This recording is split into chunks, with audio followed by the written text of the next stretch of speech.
मतलब जिसको भी 1 रुपया पेंशन होगी उसको 7,500 और महंगाई भत्ता मिलेगा। ये काम महंगाई भत्ता 7,500 महंगाई भत्ता मिलेगा। इसके लिए कोई पैसा भरना नहीं पड़ेगा और आरोग्य सुविधाएं। और जो हायर पेंशन की बात है उसके लिए आपको जब से आप नौकरी में लगे तब से पूरे पेमेंट से आपको 8.33 भरना है। जो आपने पहले भरे थे 15,000 के वो छोड़ के बाकी जो बनता है ब्याज के साथ भरना है। हाँ, वो आपको ब्याज के साथ भरना है। और उतना मतलब 22 लाख, किसी का 25 लाख, किसी का 40 लाख निकल रहा है वो भरना है। उसके बाद वो एरियर्स देंगे, उसको ब्याज नहीं होगा। नीति ऐसी। और तीसरी बात, उसको महंगाई भत्ता नहीं मिलेगा। और चौथी बात, समझो मैंने 20 लाख रुपए इधर उधर से करके दिए और फिर 1 महीने के बाद 2 महीने के बाद मैं चल रहा था, मेरे पैसे भी गए, मेरे पैसे भी गए। इसलिए आपको सोच कर ये काम करना है।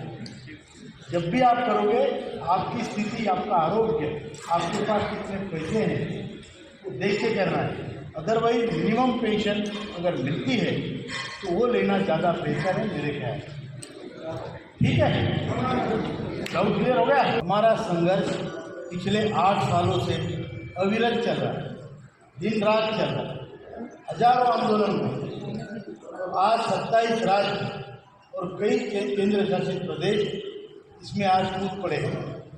पूरे देश का ज्येष्ठ नागरिक आज जागरूक हुआ है और एक ऐसे सरकार या सिस्टम, ऐसी व्यवस्था को चैलेंज कर रहा है, तो बोल रहा है कि मेरा हक रख, अड्डा हक तेरा, तो मेरा हक है वो चाहिए।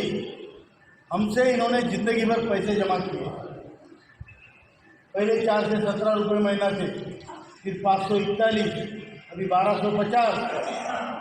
अगर हमने जमा किए हुए पैसे का आज की तारीख में वैल्यूएशन देखेंगे तो तकरीबन 20 लाख रुपए हर किसी का सरकार के पास है। और सरकार वो 20 लाख अभी कभी वापस नहीं देगी। ये 2008 में उन्होंने निर्णय दिया, ये पैसा वापस नहीं होगा। और ये निर्णय लेते समय वर्मा साहब वहाँ पे इंटक के 3, बीएमएस के 3, कम्युनिस्टों के 3 और एचएमएस का 1, ऐसे 10 कामगारों के सदस्य थे। 43 लोगों की जो सीबीटी मीटिंग है, सीबीटी कमेटी है, उसमें 10 लोग कामगारों के प्रतिनिधि थे। जब ये निर्णय हुआ कि 78 लाख लोगों का जमा किया हुआ पैसा वापस नहीं होगा, तो ये 10 लोगों ने उस पर दस्तखत किए, बिना प्रोटेस्ट किए, बिना विरोध किए, कहीं वॉकआउट नहीं किया, किसी ने राजीनामा नहीं दिया, रेजिग्नेशन नहीं दिया, त्याग पत्र नहीं दिया। तो ये हमारी संगठन है, पूरे भारत की कामगारों की संगठन नहीं है, ये पॉलिटिकल पार्टीज की संगठन है। ये मेरा स्पष्ट मानना है। आप मानते हो इस बात को? बीएमएस आपका काम नहीं करती हो, बीजेपी का काम करती है। इंटर आपका काम नहीं करती हो, कांग्रेस का काम करती है। ये उनके आपने छोड़े हुए पुर्गे बराबर है।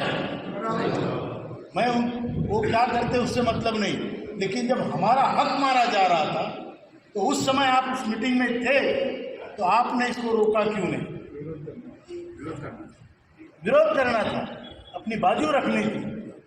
लेकिन सब चाय बिस्कुट पार्टी है, ये मेरा स्पष्ट मानना है। मैं किसी संगठन से नहीं हूँ, किसी पॉलिटिकल पार्टी से भी नहीं हूँ। मैं मिलिट्री का आदमी हूँ, लेकिन मैं स्पष्ट ये अभ्यास के दौरान, ये 8 साल के संघर्ष के दौरान मुझे समझ में आया ये किसी के सगे नहीं है।